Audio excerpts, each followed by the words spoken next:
¿Qué tal? ¿Cómo están? Muy buenas noches. Bienvenidos, bienvenidas a esta edición de AM en vivo a través de NPI. ¿Cómo te va, Enrique? Muy buenas noches. Hola, Santi. Buenas noches. Mi saludo a toda la teleaudiencia. Bueno, una semana en la que, informativamente hablando, definitivamente la noticia, además de todo lo que tuvo que ver con las huelgas en algunas instituciones en particular, el caso del Ministerio de Hacienda, la Secretaría de Estado de Tributación y otros entes, la noticia de nuevo fue Horacio Cartes, pero esta vez con una cuestión que termina siendo positiva para el expresidente de la República, quien a partir de una decisión del Supremo Tribunal de Brasil podrá continuar el proceso que le están investigando, pero litigando en libertad.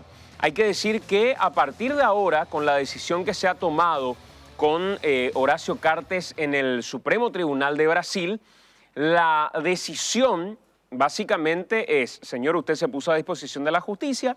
Además, yo como juez, decía quien finalmente dictaminaba esto, considero que no hay elementos suficientes como para poder someterlo a esta investigación pidiendo su prisión.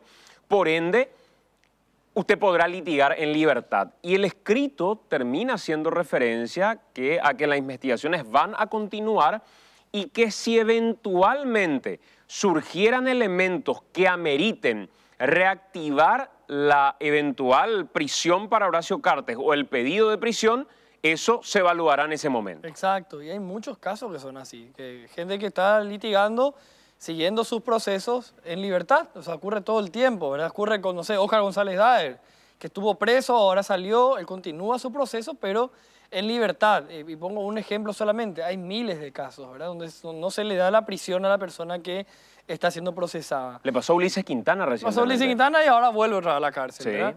Estuvo libre él siendo procesado por el caso de Cucho Cabañas y la operación Berilo. Bueno, hay muchísimos casos como esos y lo que tenemos que hacer es entender que eso fue lo que pasó. O sea, Cartes sigue ligado al proceso, sigue siendo investigado en Brasil por integrar una banda criminal, por haber apoyado económicamente a una organización criminal. Si en Paraguay llegara a ser procesado por el mismo hecho, probablemente la figura penal sea distinta. Pero él va a poder llevar su proceso de investigación estando en libertad. Y no es más que eso lo que ocurrió. Y digo esto porque hubo mensajes políticos que son lógicos también, entendibles por el momento político y por tratarse de un líder político muy importante. Cuando sale la orden de prisión, muchos ya decían, no, este hombre es culpable, por fin, luego tal cosa, y ya hubo como veredictos previos de sectores políticos interesados.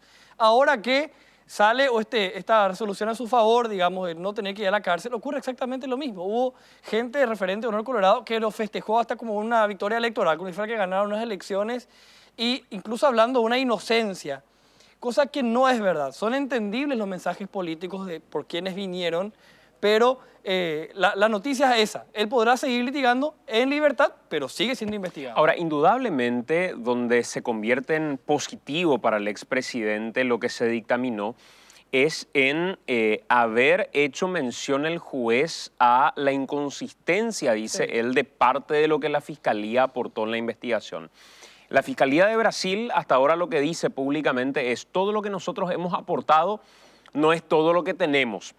Pero indudablemente para Horacio Cartes esta determinación tomada por un tribunal de una instancia superior a la que solicitó su detención termina siendo positivo porque lo que dice es, en base a la presentación hecha por sus abogados, esto que se presentó hasta el momento para pedir la captura de Horacio Cartes, para pedir la prisión de Horacio Cartes, es insuficiente, haciendo incluso consideraciones el juez, el propinante, respecto a los demás elementos que se tuvieron en cuenta para pedir su prisión.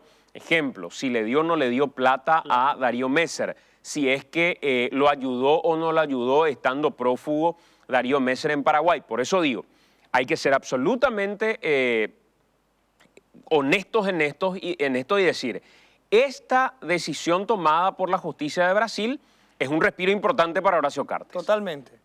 ¿Qué pasa en la justicia de Brasil? Es lo que nosotros no podemos entender estando acá, ¿verdad? Ya hemos visto tantas cosas que ocurrió con el caso Lula mismo, ¿verdad? Exacto. Que Lula un día fue condenado a 9 años, al día siguiente a 12, al día siguiente está libre, al día siguiente a 17. O sea, es como que la justicia brasilera a nosotros nos cuesta mucho entender cuáles son los procesos, cómo son los manejos, la costumbre misma dentro de la sociedad, las estrategias que tiene la Fiscalía, ¿verdad? Acá estamos acostumbrados a que nos muestren casi todo ya en la previa. Bueno, acá evidentemente en Brasil ocurre algo distinto. La Fiscalía nos muestra todo, será una estrategia. Ellos tienen una figura que acá no tenemos, que es la delación premiada. Entonces tal vez quieren contarte una parte, que vos confieses otra parte, te veas beneficiado, pero al mismo tiempo metas más gente del esquema adentro. Cosas que no entendemos todavía muy bien del proceso penal brasileño. Seguramente vamos a ir entendiendo, porque un expresidente de la República está nada más y nada menos que involucrado en un caso gigantesco, ¿verdad? Uno de los escándalos de corrupción más grandes de la región de los últimos tiempos, según se considera. Pero sí, efectivamente, siendo bien honestos, ¿y qué fue lo que ocurrió? Un juez rebatió todo lo que la Fiscalía había mostrado hasta este momento. Exacto, lo que, repito, no lo elimina a Cartes del proceso de investigación, sino que lo que básicamente decide es que seguirá investigado, pero estando él en libertad. Ese es un elemento importante que hay que tener en cuenta. Lo otro que vamos a tratar esta noche en el programa tiene que ver con la decisión en materia de huelgas que se han dado en coincidencia con el debate del presupuesto general de gastos de la Nación. Funcionarios públicos que hoy dicen nosotros merecemos ganar más y vamos a parar las instituciones si es que no ganamos más, si es que no nos aumentan, en el caso del Poder Judicial, 28.9%, en el caso del Ministerio de Hacienda, otro monto que solicitaban como readecuación salarial. Y desde el Ministerio de Hacienda, por ejemplo, en particular, hoy nos va a acompañar el secretario de Tributación, dijeron, si esta huelga es declarada ilegal, nosotros vamos a echar más o menos 100 personas de la Secretaría de Estado de Tributación y gente que de Hacienda se ha plegado a la huelga, incluso llegando a esto que estamos viendo en este momento. Huevazos. Lanzar huevazos para aquellos compañeros que no se sumaban a la medida de protesta.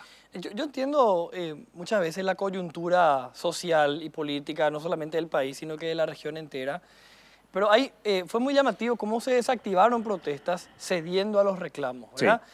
Por ejemplo, los funcionarios de la ANDE, 15 días de protesta, al mediodía ya obtuvieron lo que ellos estaban pidiendo, por más que a leguas es insólito estar consiguiendo tanto aumento salarial a funcionarios que ya ganan luego muy bien, cuando que el discurso oficial es, ajustémonos los cinturones porque estamos saliendo recién de una recesión económica.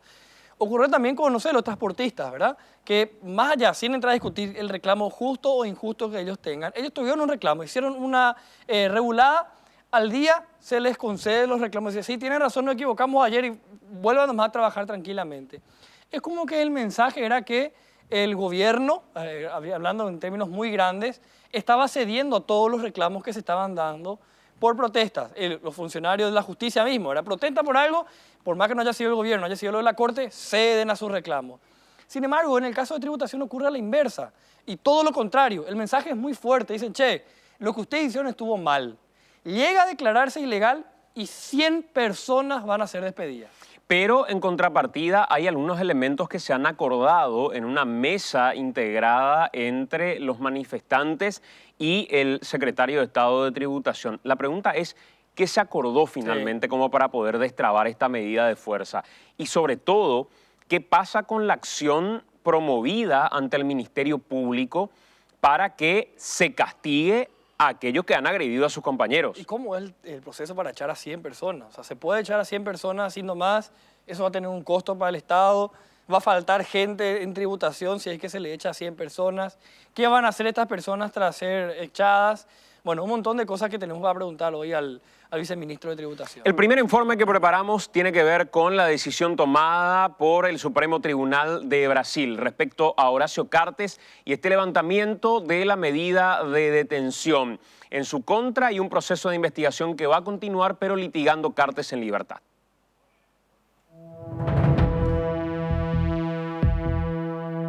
El martes 19 de noviembre, el juez brasileño Marcelo Bretas, de la Séptima Corte Federal de Río de Janeiro, había emitido una orden de captura en contra del expresidente Horacio Cartes en el marco del Operativo Patrón. Además, solicitó la activación del Código Rojo de Interpol. La justicia brasileña sospecha que Horacio Cartes ayudó a esconder patrimonios de Messer y le prestó $500.000 a través de un tercero, el empresario Roque Silveira. una ayuda económica para que Darío Messer pueda evadir a la justicia. Darío Messer, conocido como el doleiro de los doleiros, era buscado en Brasil por ser líder de un esquema que lavaba dinero y extorsionaba. Se estima que el monto de dinero lavado supera los 1.600 millones de dólares. En Paraguay, Messer está imputado por lavado de dinero y asociación criminal. La defensa de Horacio Cartes había presentado una medida cautelar con el objetivo de levantar la orden de prisión que tenía como finalidad que él pudiera litigar y defenderse desde Paraguay. El viernes 22 de noviembre, el juez federal Gustavo Arruda negó la medida cautelar presentada por la defensa de Cartes y la orden de prisión a ese momento seguía vigente. Una semana más tarde, el viernes 29 de noviembre, el ministro Rogério Schietti Cruz, relator del Supremo Tribunal de Justicia del Brasil, decidió otorgar la medida cautelar, solicitud de la defensa de Horacio Cartes, levantándose así temporalmente la orden de detención. Sin embargo, dejó en claro que la cuestión de fondo aún no había sido analizada. Concedo la preliminar para suspender los efectos del decreto de prisión preventiva exagerado contra el procesado hasta el juzgamiento de este habeas corpus, dice textualmente parte de la resolución del relator del Supremo Tribunal de Justicia del Brasil. Los abogados del expresidente de la República sostienen que dar o prestar dinero no representa un delito o un crimen. Para la Fiscalía brasileña, Cartes financió una organización criminal brasileña que tenía sus tentáculos en Paraguay. Con este último episodio y con el levantamiento de la orden de prisión a Horacio Cartes, la novela aún no ha terminado. El proceso recién empezó. El tiempo y las investigaciones dirán cuál es su grado de responsabilidad en la historia del doleiro de los doleiros.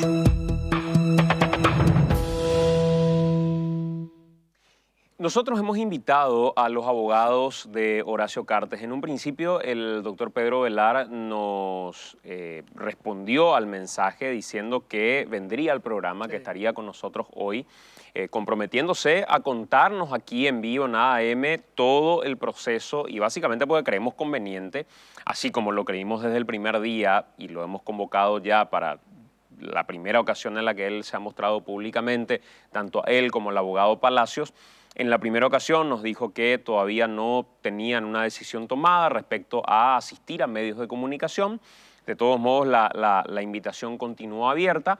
En esta ocasión lo hemos invitado de nuevo al abogado Pedro Velar. Nos dijo primeramente que sí y después, al cabo de algunos minutos, nos dijo que el doctor le dio un reposo médico por el fin de semana hasta el lunes.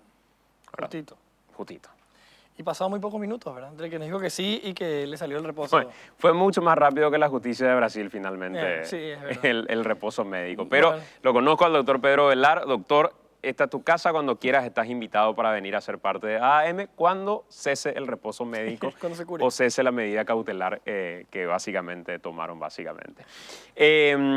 Eso con respecto a los abogados de Cartes. Pero cuesta creer, claro, definitivamente, ¿verdad? Pero, repito, lo conozco a Pedro Velar, lo aprecio mucho a Pedro Velar, esta es su casa cuando quiera, doctor, puede venir a sentarse con nosotros. Creemos que es importante que pueda dar su versión y que se pueda escuchar, sobre todo en este programa periodístico.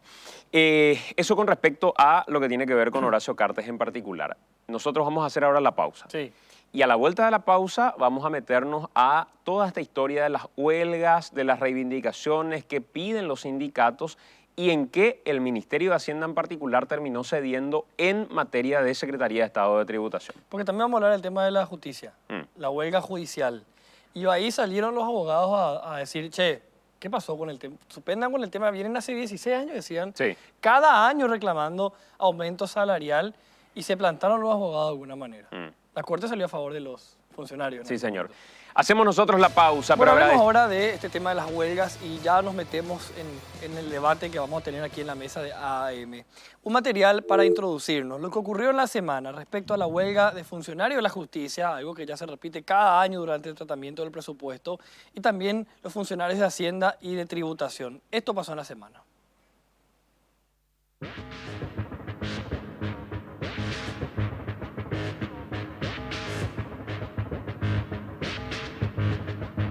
En los últimos días se vivieron momentos muy caldeados debido a la definición del presupuesto general de la Nación para el próximo año, que está marcado por la recesión económica que sufrió el país en este último tiempo y por los constantes pedidos de reajustes salariales de distintas agremiaciones de las instituciones públicas.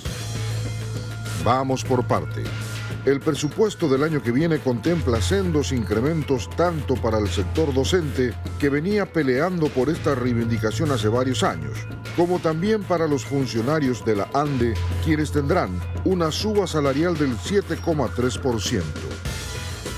Esto motivó que los funcionarios del Ministerio de Hacienda vayan a huelga exigiendo un reajuste salarial de casi el 30%. El reclamo tampoco es nuevo, al igual que lo solicitado por el gremio docente y por los funcionarios del Poder Judicial. Todas estas nucleaciones argumentan que no se produce reajuste salarial alguno desde hace 7 años. En Hacienda, la medida de fuerza duró 2 días que fueron intensos. Entre reclamos por la legalidad de la movilización, hechos por el propio titular de la cartera, y el lanzamiento de huevos por parte de los huelguistas, a quienes no se plegaban a la huelga, marcaron la tónica de las protestas.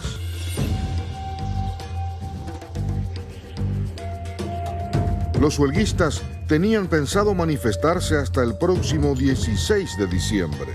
Sin embargo, el pasado viernes lograron un acuerdo donde estudiarán un plan de carrera, de acuerdo a los cargos y salarios que el ministerio necesita, en base a los resultados e indicadores de productividad alcanzados por los funcionarios.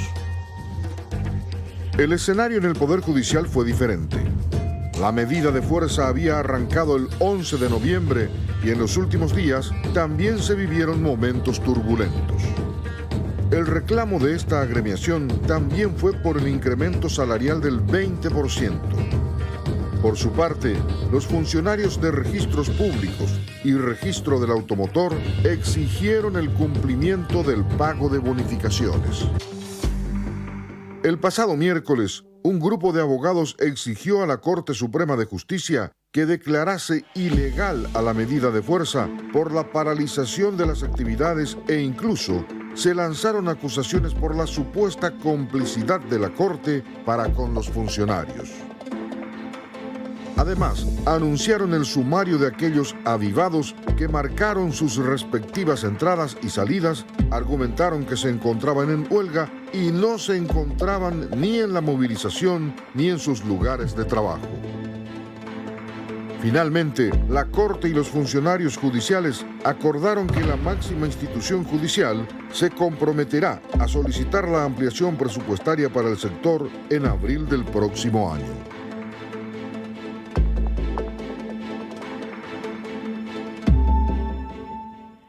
Y está con nosotros en esta primera parte del programa el viceministro de Tributación, Óscar Orué. ¿Qué tal, viceministro? ¿Cómo estás? Gracias por acompañarnos. Buenas noches, Santiago. Buenas noches a toda la teleaudiencia. Un placer estar aquí con ustedes. ¿Cómo se convocó finalmente a esta medida de fuerza? ¿Hubo un diálogo anterior, un diálogo que no llegó a algún tipo de acuerdo, una solicitud por parte de los sindicatos diciendo este va a ser nuestro reclamo, inclúyanos en la solicitud que van a hacer respecto a su presupuesto?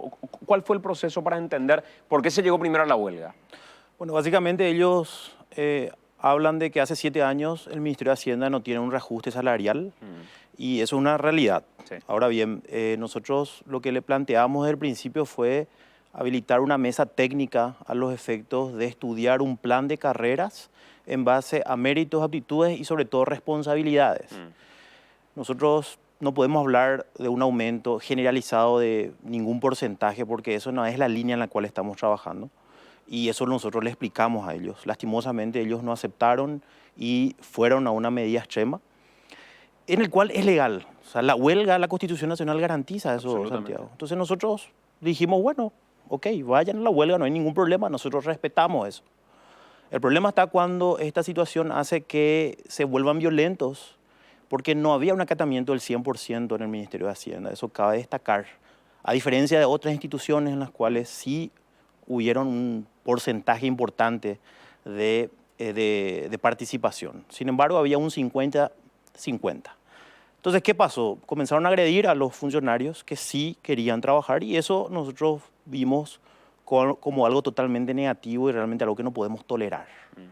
Hablamos con el ministro y tomamos cartas al asunto, hicimos las denuncias en la justicia ordinaria, en la Fiscalía General del Estado y bueno, hicimos esa denuncia porque nosotros ya advertíamos antes que cualquier persona que se plegue a la huelga no va a cobrar su salario porque eso está establecido, no es una cuestión nuestra simplemente, sino que una cuestión que está en el Código Laboral. Hay que recordar que la ley 1626 dice que se remite al Código Laboral en los casos que no estén previstos, como en el caso de esto. Si bien hay un capítulo dentro de la huelga en la ley 1626, el tema de trabajar o no era una cuestión que nosotros estamos analizando a nivel jurídico. Entonces dijimos, tomamos la determinación que los funcionarios que se pleguen a la huelga no iban a cobrar sus salarios. Pero el tema de la violencia hizo que hagamos eso. Pero el viernes, ya cuando fue un poco más drástica nuestra posición, ¿verdad? Porque no da gusto tener que decirle a la gente si esto va a continuar, porque son 15 días de huelga. O sea, ellos planificaron, presentaron todas las documentaciones para hacer 15 días de huelga. Y eso realmente a nosotros nos iba a perjudicar terriblemente, porque estamos en un proceso de modernización y simplificación tributaria. La ley nueva a partir del 1 de enero está vigente y en realidad teníamos una situación muy complicada. Nosotros bajo ninguna circunstancia podíamos aceptar el aumento, ¿verdad?, del 28,9%, porque las condiciones no están dadas, Santiago, y eso creo que la ciudadanía lo sabe, y eso nosotros nos mantenemos en esa posición. Pero llegamos a un acuerdo en el sentido de que vamos a trabajar en un plan de carreras y una reestructuración del nivel 100, que le llamamos a nivel técnico, que es el tema de pago de salarios. Y eso es lo que ellos aceptaron. Después también incluimos el tema de la desprecarización. Hay muchos contratados que ya tienen ciertos años, más de 4 años, y que ellos quieren pasar a formar parte del plan, o sea, en este caso, la parte formal, o sea, ya ser nombrados. Y bueno, y básicamente eso fue lo que nosotros acordamos, ¿verdad? Y aquellas personas, eso también fue algo que también discutimos mucho, aquellas personas que se plegaron a la huelga van a tener la posibilidad de poder compensar los días no trabajados. O en todo caso se le va a tener que descontar, ¿verdad? Eso es lo que acordamos con ellos, eso la ley también prevé. Con respecto al primer elemento que citabas, ese casi 30% que solicitaban ellos, porque decían y mencionás, es una solicitud real, es un dato real, aquello de hace 7 años no hay aumentos, ¿verdad? Pero quizá el último aumento, si uno se remite, es un aumento del ¿cuánto por ciento? El último que tuvieron. No recuerdo bien eso, Santiago. Lo que sí es que en un momento dado hubo una situación en la cual se dijo que el Ministerio de Hacienda tenía super salarios y que tenían hasta 5 aguinaldos. Y eso no era una realidad. Se distorsionó esa información lastimosamente y eso hizo que cada vez que se iba a analizar, tanto en el Congreso como en otras instancias, ni siquiera se pensaba ni se analizaba porque decían, no, los Hacienda ganan bien. Entonces, ¿eso qué hizo? Que Hacienda se mantenga en el tiempo, pero otras instituciones comenzaron a tener salarios totalmente diferentes. Hoy, un funcionario de Hacienda comparado a otras instituciones no gana realmente lo que ganan otras instituciones y estamos hablando de que el Ministerio de Hacienda es el órgano rector de las finanzas públicas del Estado paraguayo. Ahora, en esa misma línea, ¿cuánto hubiera representado de haber otorgado un aumento cercano al 30%, en términos económicos, cuánto hubiera representado? Ni siquiera calculamos eso, Santiago, porque no están ni siquiera lo analizamos, porque no está, la situación hoy no está como para hacer un aumento del presupuesto en el tema salarial, porque Hacienda es el que entre comillas corta cuando los organismos y entidades del Estado solicitan al Ministerio de Hacienda. Entonces, mal nosotros podíamos otorgar un aumento salarial a los funcionarios, siendo que nosotros somos los principales impulsores de un recorte y un mantenimiento. Hoy estamos hablando de presupuesto por resultados, estamos hablando de un plan salarial a nivel función pública.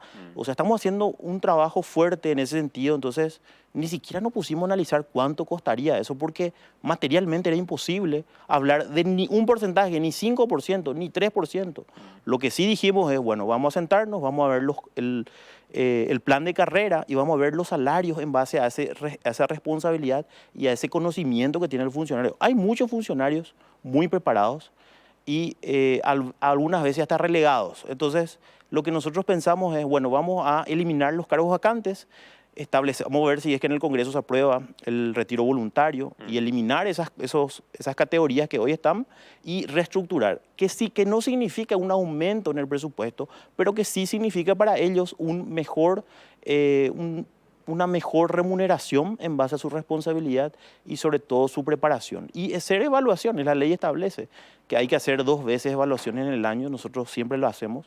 Entonces, bueno, ya no existe y hoy día no podemos más hablar de un aumento generalizado, porque eso le premia a aquel que no tiene una predisposición con el trabajo.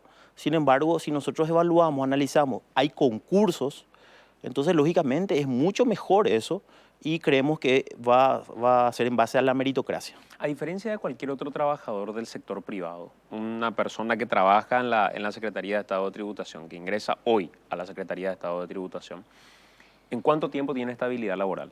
La ley establece que en 2 años tiene estabilidad laboral. A diferencia de cualquier otro trabajador. A diferencia de cualquier, eso está establecido en la ley 1026. Pero ya a partir de ese momento, de todos modos, lo que rige es la obligación de realizar exámenes con qué periodicidad. 2 veces al año. Cada 6 ¿Y meses. eso lo hacen regularmente? El Ministerio de Hacienda hacemos esas evaluaciones, ¿verdad? Lógicamente creo que hay que analizar nuevamente el plan, o sea, modificar la ley 1626, eso tenemos que estudiarlo probablemente a nivel Estado. No puedo hablar simplemente del Ministerio de Hacienda, sino que a nivel Estado, ¿verdad? Porque hay muchas lagunas en la ley 1126. El tema del relacionamiento, por un lado, habla de prestación de servicios para aquellos contratados y para los nombrados, lógicamente, la estabilidad de los 2 años, a diferencia del sector privado.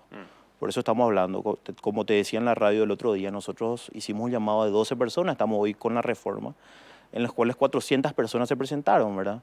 Entonces, y estamos hablando, no son salarios muy altos, estamos hablando de un promedio de 3 millones de guaraníes de contrato, ¿verdad? 3.500.000, ¿verdad?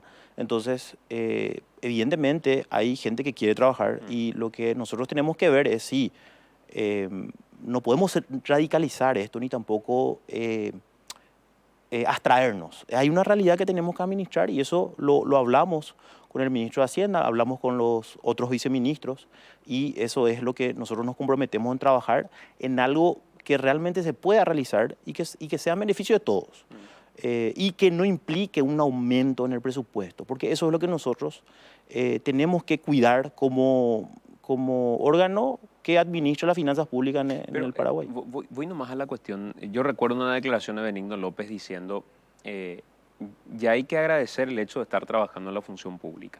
Con eso ya es suficiente, decía, y este no es un año para pedir, sino que es un año para agradecer el estar en la función pública, ¿verdad? Por todos los privilegios que se tienen en la función pública, que no son privilegios del sector privado, pero ni por si acaso. Entonces, cuando mencionás, viceministro, que se podrían dar eventualmente algunos aumentos, pero siempre con el criterio de los exámenes, la medición de aptitudes y demás. Uno otra vez hace el análisis diciendo, sin aumentar el presupuesto, decía, pero el no aumentar el presupuesto es como una mentira que se termina soltando cuando te das cuenta que el dinero terminas destinando a gastos corrientes. El destinar dinero que podría darte un margen de maniobra en inversiones o en aplicación de reformas y compañía a gastos corrientes tampoco es un buen negocio. Claro, pero técnicamente no hay un aumento en el nivel de gastos corrientes. Mantener el nivel de gastos corrientes es nuestra prioridad. Pero ¿qué significa? Dentro de ese mantenimiento, supongamos, vamos a hablar en términos sencillos para que la gente entienda, dentro tenés vos 100, de los cuales vos pagás 50 personas 100. Nosotros hacemos, bueno, vamos a eliminar los cargos vacantes, vamos a utilizar esos que hoy están, ¿verdad? Porque cuando hablo de no aumentar el presupuesto, justamente hablo de no aumentar los gastos corrientes. Correcto. Entonces, eso es lo más importante para nosotros y nos va a dar un margen para que dentro de los gastos corrientes que hoy están aprobados, mantengamos, pero sin embargo le demos una posibilidad de tener una posibilidad, vuelvo a repetir, de que gane un poco más en base a méritos, aptitudes y sobre todo responsabilidades. Eso es lo que nosotros le ofrecimos, ellos aceptaron. Y estamos ya trabajando a partir del lunes, a partir de mañana ya vamos a estar trabajando en ese sentido, ¿verdad? Realmente fue algo muy complicado, muy difícil. Lamentamos todo lo que sucedió, pero nosotros en ese sentido tuvimos la decisión de no ceder con relación al tema de aumentar salario, ni 1% para el 2020. Al contrario, eso lo que vamos a hacer es vamos a hacer un buen estudio técnico conjuntamente con todos los sindicatos, con los 3 sindicatos, y vamos a tener un resultado en el primer semestre del año 2020 y vamos a evaluarlo eso conjuntamente con ellos. Vamos también a mantener el tema de la desprecarización, porque eso es una cuestión legal que está previsto ya. Y bueno, vamos a ver cómo se aprueba el presupuesto en el Congreso y en base a eso también vamos a ir evaluando. Nosotros entendemos el reclamo, lo que no estamos de acuerdo, y eso ya lo manifesté varias veces, es con los hechos de violencia que por suerte llegamos a un acuerdo porque se estaba realmente complicando esto y nosotros, el que sale perjudicado acá no es la patronal ni los trabajadores, sino que es la ciudadanía.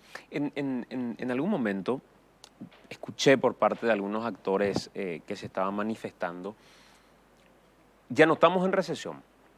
Y si ya no estamos en recesión, ¿cuál es el problema con disponer de estos recursos? Otro decía, yo soy funcionario del Ministerio de Hacienda y es mentira que no hay plata.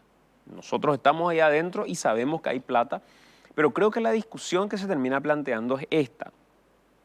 ¿Qué hacemos con la plata que tenemos hoy disponible?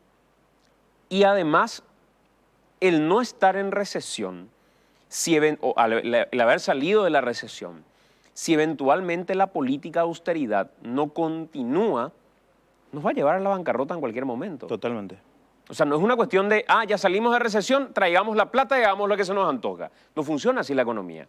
Definitivamente, definitivamente. Nosotros, ese camino no es el correcto, Santiago. No es correcto aumentar gastos corrientes.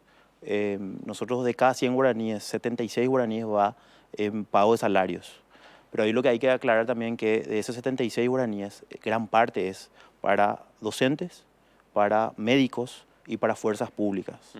¿Verdad? Cuando uno dice 76 guaraníes de cada 100 va para salarios de funcionarios, lo primero que uno piensa es, son funcionarios que son administrativos, y no es tanto así. Es sector docentes, fuerzas públicas y también, por otro lado, lo que es los médicos. Y Hacienda hace un control fuerte. Estamos haciendo un control con relación al tema de los aumentos. Nosotros bajo ninguna circunstancia estamos de acuerdo con aumentos que son iniciativas parlamentarias, ni tampoco en base a prebendas. Nosotros atacamos fuertemente, hay un sistema informático, se llama SINAR, que nosotros controlamos eso en base, si uno quiere ganar más, tiene que hacer un concurso. Esas son las reglas que estamos estableciendo dentro del presupuesto y bueno, básicamente eso fue lo que pasó el año pasado. Algunos recurrieron a la justicia ordinaria, algunos consiguieron, pero estamos afinando más con relación a ese tema. El camino no es aumentar gastos corrientes bajo ninguna circunstancia y eso creo que el ministro de Hacienda fue ya claro y también desde el organismo técnico siempre lo entendimos así. ¿Ustedes tienen en tributación un mapeo, una idea de cuánta gente que está trabajando ahí pasó por un concurso para llegar a ese cargo? Sí. ¿Cuánta gente? ¿Qué porcentaje? Y yo creo que el 50% de hoy, lo que estamos hablando de 1.044 funcionarios, el 50% pasó por un proceso. Hay que recordar que allá... Por un concurso para acceder al cargo. Hay que recordar que allá por el año 2004 vino un viceministro en el cual puso a más del 50% en el freezer, como se dice. Y hubo un cambio radical en tributación, ¿verdad? Se cambió todo el sistema de fiscalizaciones. Ustedes recuerdan a aquel funcionario con su carpetita que iba a hacer las fiscalizaciones y que se prestaba a la corrupción. Eso cambió totalmente. Hoy no existe eso. Así que aprovechando a la gente, eso ya no existe. No puede ir un funcionario a decir yo vengo a hacer una fiscalización. Eso no existe. Eso la ciudadanía tiene que saber. Hoy se cambia. Hoy apostamos a la tecnología. Utilizamos herramientas en ese sentido. Estamos hablando de facturas virtuales ya, facturas electrónicas. Estamos hablando de que el 99,9% de las declaraciones juradas se hacen por internet. El sistema Maracatú es un sistema muy fuerte. Realmente hay un gran trabajo realizado en todo este tiempo. Estamos hablando de 15 años, ¿verdad? Eso es sin desconocer. Y lo que hicimos nosotros, Santiago, en este nuevo gobierno fue cambiar la filosofía de tributación, en el cual se le perseguía al contribuyente, en el cual ese era el mecanismo para recaudar más. No, hoy nosotros establecimos 2 regímenes de simplificación, de regularización para aquellos que tenían problemas con el fisco. llegamos a un acuerdo con no con los sindicatos, sino que con los contadores, tanto con el colegio como el consejo de contadores, también con otro grupo de resistencia contable. O sea, tenemos un diálogo bien abierto con ese sector que es realmente el que hace el auxiliar de tributación, que es la recaudación. Ellos son asesores tributarios, ¿verdad? Porque ese diálogo en el gobierno anterior fue muy malo y eso llevó a problemas y hasta acciones de inconstitucionalidad. Nosotros cuando asumimos con el anterior viceministro Fabián Domínguez, cambiamos esa filosofía de administración, distribuimos de forma mucho más equitativa la participación de multas, limitamos el pago, ¿verdad? Antes había funcionarios que ganaban millones solamente haciendo fiscalizaciones para cobrar multas. Cambiamos esa filosofía y entendimos que este era el camino y seguimos teniendo éxito. Hoy, al 18 de noviembre, nosotros ya recaudamos todo lo que se recaudó en el año 2018. Hoy estamos hablando de 14.2 billones de recaudación. En el 2018 se recaudó 13.7 billones en todo el 2018, ¿verdad? Sin tener al contribuyente en sospecha permanente. Así mismo. Sos culpable hasta que me demuestres que sos inocente. Así mismo. Hicimos muchas campañas. También la fiscalización, ¿verdad? Hay que ser sinceros. Hoy tenemos un caso muy emblemático de González Dar, que yo no sé si en otra situación iba a darse así, ¿verdad? Solicitamos, vos mismo me habías entrevistado en ese momento, ¿verdad? Solicitamos el embargo cuando vimos que había unos movimientos raros. Y tenemos el apoyo del gobierno, realmente nosotros tenemos un buen trabajo y realmente eso se le debe a los funcionarios. Y por eso no entendimos realmente qué es lo que pasó, ¿verdad? Tenemos que hacer una reconciliación otra vez entre todos, porque aquel que recibió el huevo y aquel que tiró, esa relación va a ser muy complicada otra vez reconciliar, ¿verdad? Claro. Entonces tenemos que hacer un esfuerzo. Va a ser más complicada todavía porque tengo entendido que lo que no se logró destrabar de toda la mesa de negociación que tuvieron para destrabar la huelga fue la cuestión penal. Sí, ese ya está en instancias jurisdiccionales. ¿Cuál es la acción a la que ustedes recurrieron? ¿Qué le dijeron a la justicia? Presentamos una denuncia penal en una fiscalía especializada sobre el tema de este tipo de hechos. Y bueno, ellos van a hacer la investigación y van a determinar la responsabilidad. Nosotros ya hubo una decisión fuerte en ese momento, ¿verdad? Y bueno, en realidad, por suerte, ese viernes ya se disminuyó totalmente esos hechos. Realmente ellos entendieron que no era el camino, claro, ¿verdad? Y bueno, por suerte llegamos a un acuerdo, que creo que es un acuerdo, acá no hay, ¿cómo se dice? Alguien que ganó o alguien que perdió, o sea, todos ganamos acá con un diálogo.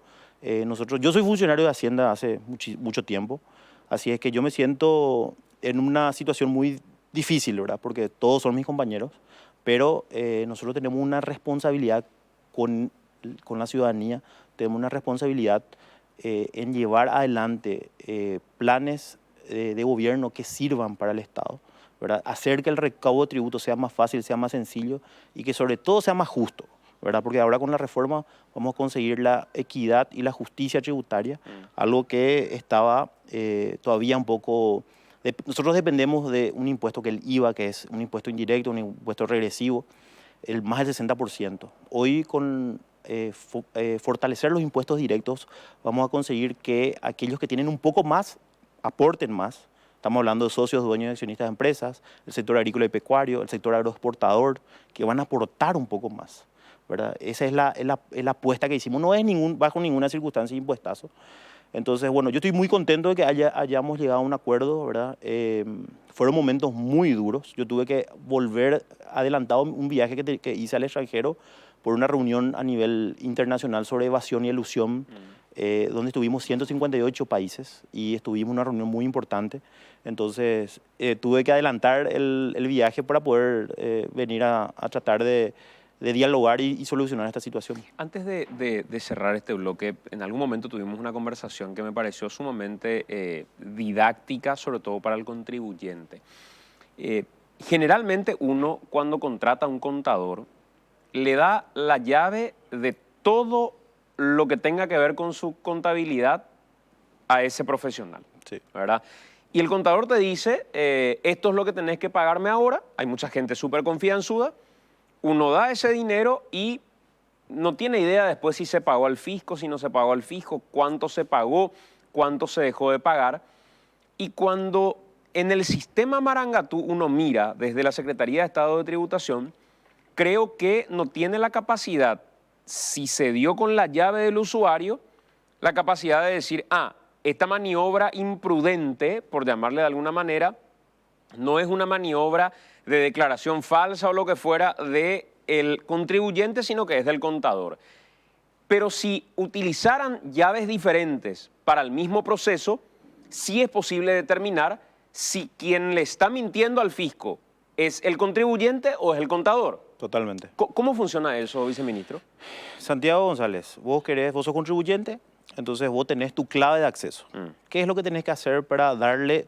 No tenés que darle tu clave de acceso al contador, porque el contador, tributación va a asumir que vos hiciste la transacción o toda la operación de presentación de declaraciones juradas. ¿Qué es lo que corresponde en ese caso? Que vos le hagas una solicitud de tercero autorizado a la Subsecretaría de Tributación y la Subsecretaría de Tributación le da una contraseña a ese contador en nombre y representación de Santiago González.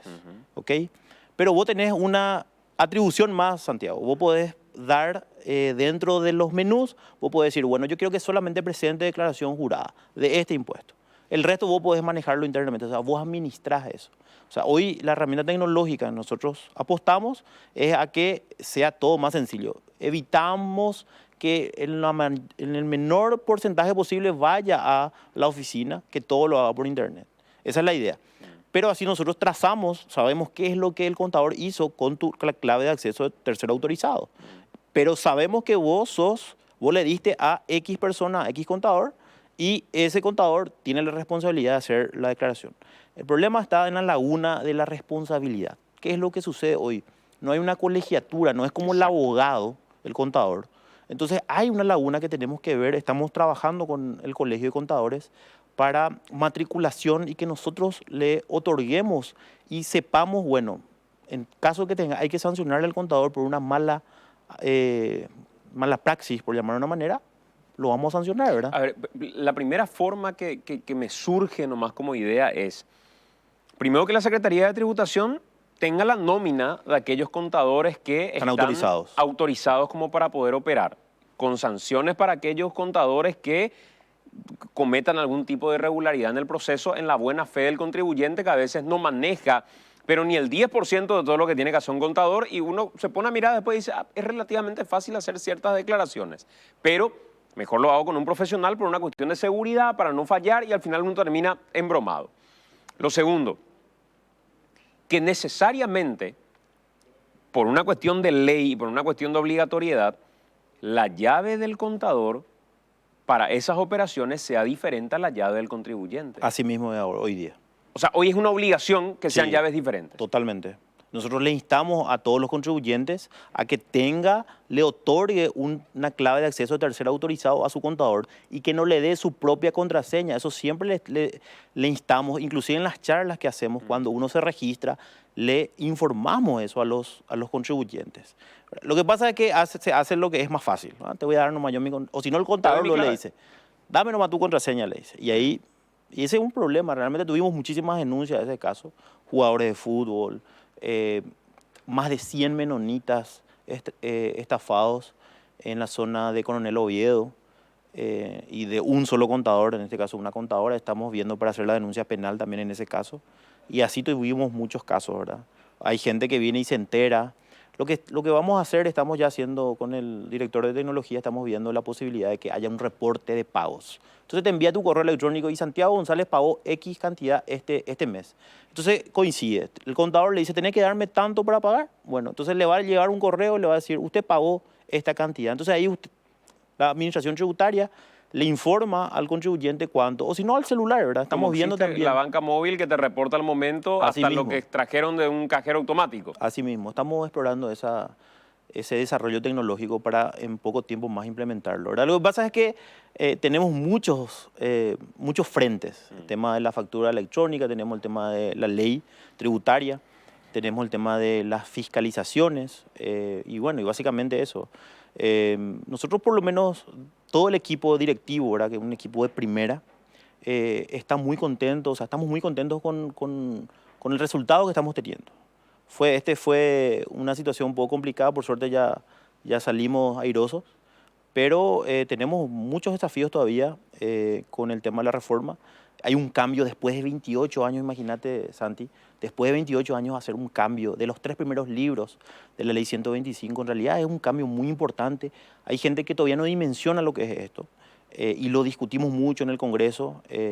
A mí me tocó estar trabajando directamente cuando era director con diputados y con senadores, explicando el alcance de esta ley y realmente fue muy reconocido. En el mes pasado estuve reunido con más de 58 administraciones tributarias del mundo y alabaron mucho, hice una presentación, y alabaron mucho nuestro nuevo sistema tributario, en el cual tenemos regímenes más sencillos, el simple y resimple, para aquellos que hoy están en la economía subterránea, en la economía informal. Esos van a tener posibilidad de pagar mucho más fácil el impuesto y van a entrar dentro del flujo formal. Tener un pago simbólico, pero claro, estar formalizado. Exactamente. Aquellos que tienen facturaciones que no superan 80 millones de guaraníes en el año, los micro. Y aquellos que tienen un poco más, van a aportar un poco más en lo que estuve mencionando, ¿verdad? En el cual también juntamos los 3 impuestos: impuesto a la renta de actividades comerciales, industriales y de servicios, impuesto a la renta de actividades agropecuarias e impuesto a la renta del pequeño contribuyente en uno solo, que es el impuesto a la renta empresarial, el IRE. Vamos a fortalecer los impuestos directos. Entonces eso va a significar un mayor aporte, un mayor sacrificio, como dijimos, ¿verdad?, para un sector que hoy nosotros creemos que pueden seguir aportando un poco más y que van a seguir siendo competitivos. Paraguay es un país donde tiene pocos y tiene bajos impuestos, y eso tenemos que aprovechar como país. Viceministro, gracias por acompañarnos. Gracias, Santiago. Muy un amable. saludo a toda la teleaudiencia. Hacemos una pausa y a la vuelta de la pausa ya está con nosotros Rubén Galeano del Colegio de Abogados para poder hablar de todo lo que ocurrió en materia judicial y qué conflicto generaba la huelga de funcionarios judiciales en el trabajo de los abogados y en el acceso a la justicia en general. Hacemos la pausa, enseguida estamos de vuelta. Nos acompaña el presidente de la asociación, del presidente del Colegio de Abogados, del Paraguay, Rubén Galeano, quien fue protagonista también en el transcurso de la semana de movilizaciones del gremio de abogados en el marco de esta huelga judicial, reclamando un derecho elemental que es el de acceso a la justicia, que estaba siendo interrumpido con esta huelga de funcionarios judiciales. Hola, doctor, ¿cómo estás? Gracias por acompañarnos. Buenas noches, Santiago. Gracias a ustedes por la invitación.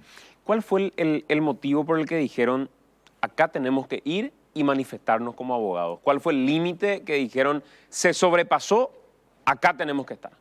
Como vos sabés, Santiago, hace más de una década que a fines de octubre ya es casi tradicional que los sindicatos de funcionarios del Poder Judicial anuncien una, entre comillas, huelga a fin de presionar al Congreso Nacional para la aprobación del presupuesto del Poder Judicial, porque ese es el verdadero propósito que los moviliza cada año. Este año ocurrió exactamente lo mismo y ya el 5 de noviembre el Colegio de Abogados del Paraguay había advertido a la Corte mediante una nota la necesidad de tomar posturas claras. ¿En qué sentido posturas claras? Hacer cumplir el Código del Trabajo, anunciar públicamente el no pago de salarios por los días holgados, porque como vos bien lo sabés, la huelga de funcionarios suspende la vigencia del contrato laboral y por ende, al no prestarse trabajo, no corresponde la contraprestación del salario. Es decir, si no trabajas, no cobras. Sin embargo, en ocasiones anteriores era habitual que los funcionarios, entre comillas, plegados a la huelga, igual percibieran su salario, lo cual no solamente los blindaba de alguna manera de las consecuencias de no prestar los servicios, sino que además los animaba a acoplarse a dicha medida de fuerza. Como no tuvimos respuesta, por lo menos en la medida que esperábamos de la Corte, solicitamos una audiencia con la misma Corte Suprema de Justicia. El 12 de noviembre fuimos recibidos, realizamos una exposición oral del por qué era importante que la Corte expresara firmemente una postura. Nos indicaron que se cumpliría con la ley, sin embargo, esa postura no era lo suficientemente fuerte como para desanimar la medida de fuerza. Y esto hizo que varios colegas, agremiados y no agremiados al Colegio de Abogados del Paraguay, y organizaciones gremiales de todo el país nos pidieran que encabezáramos una solicitud de audiencia pública, de audiencia mejor dicho, con la plenaria de la Corte Suprema de Justicia el último miércoles, para que escucharan un poco las necesidades del gremio de abogados y sobre todo escuchar también las respuestas de la Corte, qué se estaba haciendo en cuanto al cumplimiento del Código del Trabajo, si no se estaba haciendo, por qué no se estaba haciendo y quién era responsable de que no se hiciera. Solicitamos mediante una nota ser recibidos. Estuvimos desde las 9 menos cuarto de la mañana, un grupo de aproximadamente 400 abogados venidos de todo el país, te diré, y estuvimos esperando cerca de 2 horas. Luego la indignación fue subiendo, algunos cánticos, aplausos, etcétera, tan propios de estas situaciones de tratar de hacerse sentir un poco a las autoridades. Concluyó la plenaria de la Corte y anunciaron que algunos de los integrantes de la Corte nos recibirían en el auditorio. Allí presentamos 4 puntos que consistían, en primer lugar, el anuncio público por la Corte Suprema de Justicia en los medios masivos de comunicación con los que ellos cuentan y sus redes sociales, de que no procederían a pagar el salario a los huelguistas por los días holgados, y también el anuncio público de que no procederían a compensar esos días holgados. ¿Por qué? Porque en años anteriores anunciaban que no se pagaría, pero después establecían que los huelguistas podrían prestar, entre comillas, 1 o 2 horas de servicios diarios extras para compensar los días holgados, lo que en realidad no devuelve los días de servicio no prestados a la ciudadanía, ¿verdad? Los plazos. Sobre todo porque aunque los plazos se suspendan, si vos estabas pendiente de una resolución que tenía que brindarse o darse en 2 o 3 días, que eso se dilate un mes más o que en vez de salir este año se dicte el año que viene, ese daño ya nadie te repone, Santiago. Y creo que la Corte, por lo menos este año, y sobre todo en atención a esa movilización en la que estuvimos los colegas, anunció públicamente que no iba a compensarlo y que no iba a compensar los días holgados. Le pedimos también a la Corte que prosiga hasta el final la demanda por calificación de la huelga que ya promovió el 22 de este año el presidente de la Corte Suprema de Justicia. ¿Por qué le pedimos que prosiga hasta el final? Porque el año pasado también promovieron la demanda de calificación de la huelga y hasta parece paradójico y un chiste de mal gusto. Esa demanda fue rechazada por defectos de forma. Exactamente. Cuando fue enviada por la propia Corte. Una demanda promovida por la Corte Suprema de Justicia que no progresa por defectos de forma. Es un chiste de mal gusto. Lo peor de todo es que la Corte no apeló a aquella resolución, ¿verdad? Y la sensación que tuvimos los abogados es que se promovió al solo efecto de desanimar también la indignación de los colegas, ¿verdad? Que habíamos solicitado. Y le pedimos a la Corte que este año prosiga hasta el final, porque estamos convencidos, en base a una norma constitucional, que la huelga es ilegal. Entonces, le pedimos a la Corte que prosiga hasta el final, hasta que quede firme la declaración de ilegalidad de la huelga y que después proceda a despedir a los funcionarios que se plegaron a esa huelga, porque eso autoriza el Código del Trabajo, a despedir con justa causa a todo funcionario que se plegó a una huelga declarada ilegal. Y aquí quiero permitirme un pequeño paréntesis, Santiago. ¿Por qué estamos más que seguros que la huelga de funcionarios del Poder Judicial es ilegal? El artículo 98 de la Constitución acuerda a todo trabajador de la República el derecho a la huelga. Eso nadie lo discute. Ahora bien, establece como condición para el derecho a la huelga que exista conflicto de intereses. ¿Entre quiénes? Entre los trabajadores y los patrones. En este caso, entre los funcionarios y la Corte Suprema de Justicia. Sin embargo, dicho conflicto no existe, porque ¿qué hizo la Corte Suprema de Justicia? Cuando recibió las reivindicaciones de los funcionarios, lo que hizo es trasladar exactamente todas y cada una de esas reivindicaciones a su proyecto de presupuesto anual, que posteriormente elevó al Ministerio de Hacienda y elevó al Congreso. Entonces no existe conflicto obrero-patronal. Claro. Y a no existir la condición elemental, como acostumbramos a decir nosotros los abogados, sine qua non, esencial para que se produzca el derecho a la huelga, entonces la huelga declarada en estos términos o impulsada en estos términos resulta ilegal. y le pedimos a la Corte una postura clara en ese sentido. ¿Qué respondieron los ministros de Corte? En aquella primera ocasión en la que oralmente ustedes expresaron esta es nuestra solicitud. Nos dijeron vamos a cumplir la ley. Literalmente. ¿Les recibieron todos los ministros? Nos recibieron los ministros en la sesión plenaria del 12, nos dieron 10 minutos, en 8 ya terminamos nuestra presentación y lo único que le pedíamos es justamente que anunciaran públicamente lo que hicieron también este jueves, ¿verdad? O sea, con esta misma claridad del jueves se la pedíamos en aquel 12 de noviembre y nos dijeron, se va a hacer cumplir la ley. Esa lacónica respuesta obviamente no satisfizo las expectativas del gremio de abogados y por eso estuvimos cerca de 400 colegas el miércoles solicitando ser recibidos por la Corte Suprema de Justicia. Y le peticionamos también a la Corte que se instruyan los sumarios administrativos a aquellos funcionarios que, sin plegarse formalmente a la huelga, es decir, registran su ingreso y su salida, hablando en términos más comunes, marcan su ingreso y su salida, pero después en sus lugares de trabajo dicen, no te atendemos, le dicen al ciudadano o al abogado, porque estamos plegados a la huelga. Si estás plegado a la huelga, una disposición del Código del Trabajo establece que no tenés que registrar ni tu ingreso ni tu salida y tampoco tenés que ocupar el lugar de trabajo. Tenés que estar fuera de ese lugar de trabajo y no impedir que otros que sí quieren trabajar ocupen y realicen las tareas. Le pedimos a la Corte que instruya los sumarios correspondientes y se apliquen también las sanciones ejemplificadoras para estos casos. Y esperamos, expectantes, que en esta oportunidad la Corte no retroceda sobre sus pasos, porque es la única manera de desanimar este tipo de medidas de fuerza que son extorsivas, Santiago. ¿Cuál es, si tuvieras que medir el impacto que tienen estas medidas de fuerza en aquellos que buscan acceder a la justicia, que finalmente el acceso a la justicia es un derecho elemental, ¿cuál es el impacto que genera? ¿Qué pasa con una huelga como para que todos entendamos y nos demos cuenta que no es cualquier huelga, la huelga del Poder Judicial? Gracias por la pregunta, Santiago, porque creo que es muy pertinente. Para los ciudadanos que nos escuchan y nos ven, el artículo 15 de nuestra Constitución nos prohíbe a los paraguayos hacernos justicia por mano propia y reclamar nuestros derechos con violencia. ¿Por qué? Porque delega esa facultad, la de administrar justicia, a un poder del Estado que se llama Poder Judicial.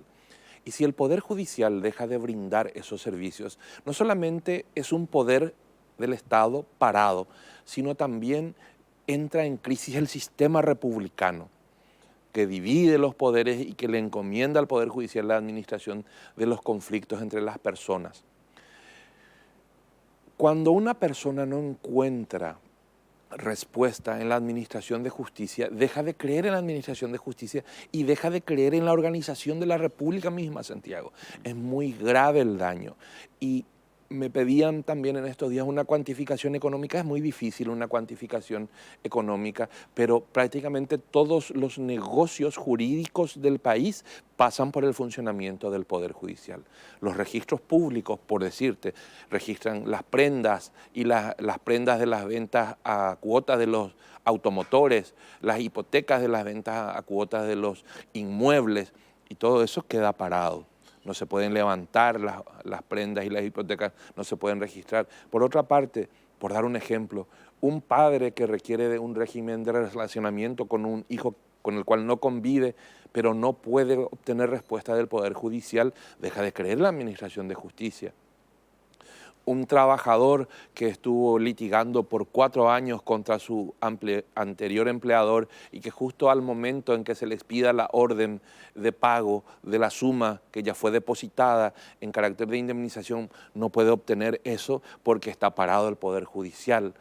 ¿Y quién puede discutir que un derecho tuyo en discusión es más importante que el mío o menos importante que el mío? O sea, yo no le puedo decir al ciudadano, estos servicios están garantizados, por ende no podés quejarte contra la huelga del Poder Judicial. Cualquier derecho que se conculca es una afectación importante al ciudadano y sobre todo es una afectación importante, como vos lo decías, a ese derecho de acceso a la justicia, que es esencial en un sistema republicano. En un momento no sé si fue parte de algo que se le dio la trascendencia que debería tener. Hasta hubo amenazas respecto a ventilar expedientes judiciales de gente que estaba desde el Congreso debatiendo el presupuesto público. Sí. Eso fue real, Rubén. Y lo vimos en los videos de los mitines de los sindicalistas del Poder Judicial. Entonces, aquí hay una gran responsabilidad de la Corte Suprema de Justicia de instruir sumario a todos quienes aparecen en este video, primero para averiguar a qué expediente se refieren, porque eso es un hecho punible, y también hay una responsabilidad de las fiscalías especializadas en delitos, en materia anticorrupción, porque eso también es corrupción del Poder Judicial. Si un expediente está siendo, entre comillas, cajoneado para favorecer a una determinada persona, no importa que sea congresista o no, si está siendo cajoneado para favorecer a esa persona y si se le está coaccionando o pretendiendo extorsionar con decirle, si vos no sancionás el proyecto de presupuesto en el sentido en que yo lo solicito, vamos a empezar a mover tu expediente, eso es un hecho punible, Santiago.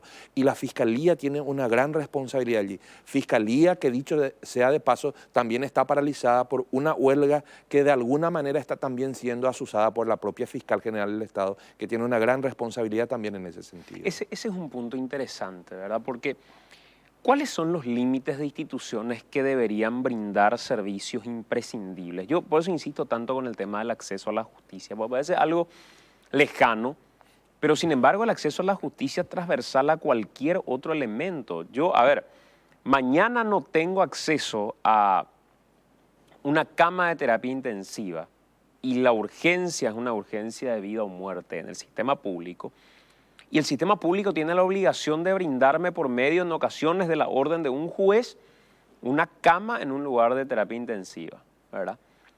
Por la protección de un derecho elemental básico como el derecho a la vida.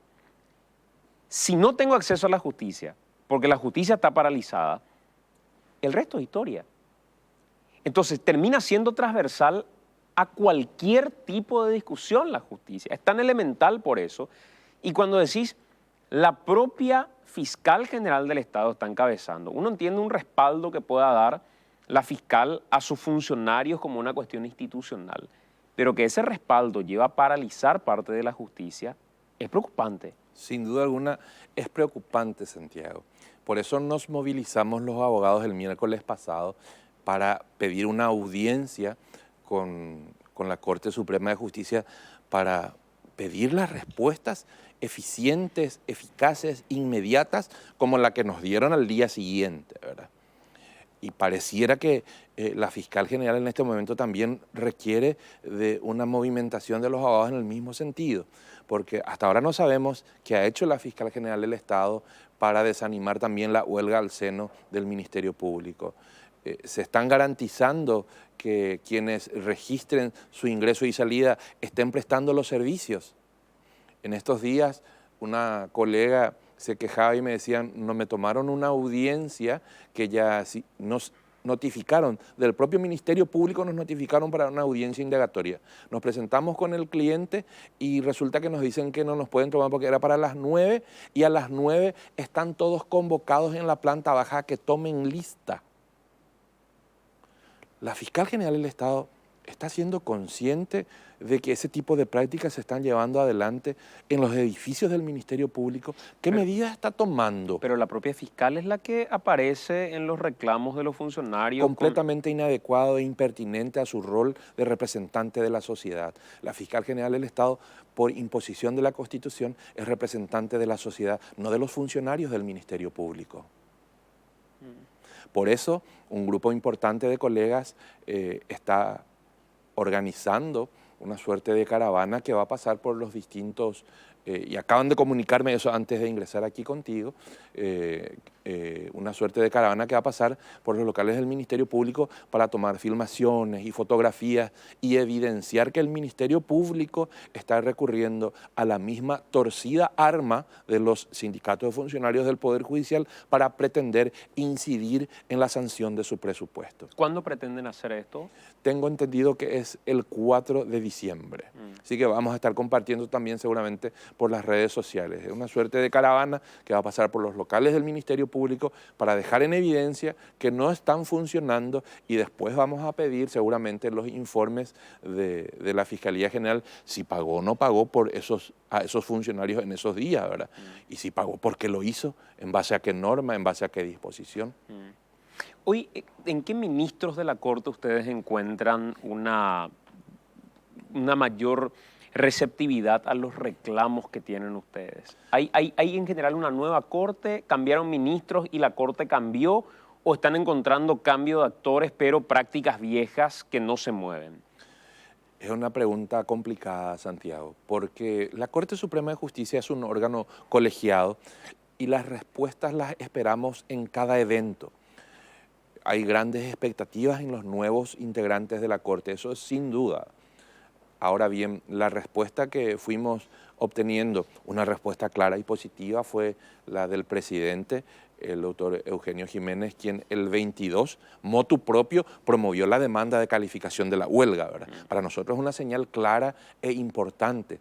Por eso le pedíamos al Pleno de la Corte que impulse esta huelga hasta que concluya efectivamente con la sanción de calificación de ilegalidad. Porque quien lleva adelante esa demanda la promueve la Corte en su carácter de empleador, pero la resuelve el juez en lo laboral de turno.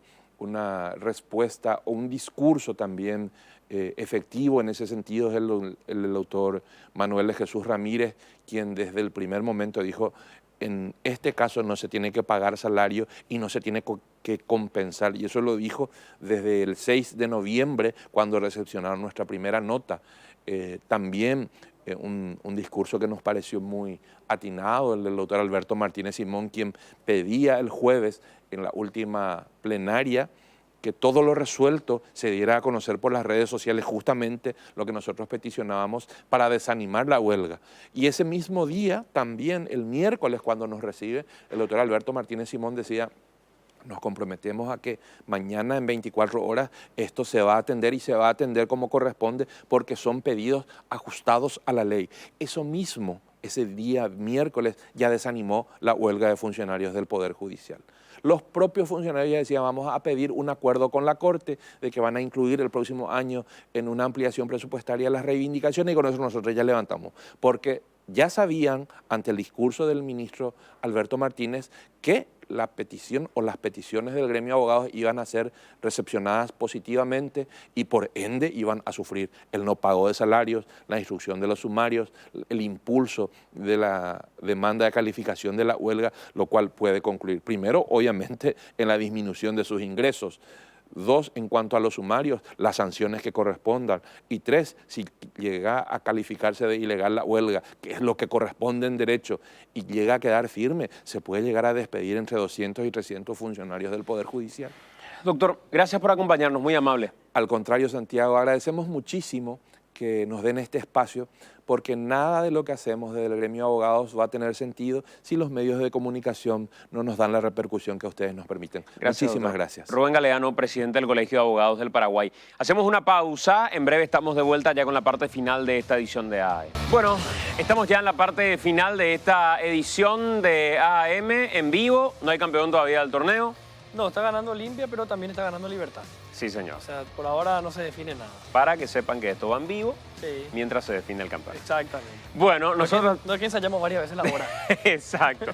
Tenemos que irnos agradeciendo a todos por la sintonía. Nos encontramos, de mi parte, mañana, por supuesto muy temprano, en nuestros servicios informativos.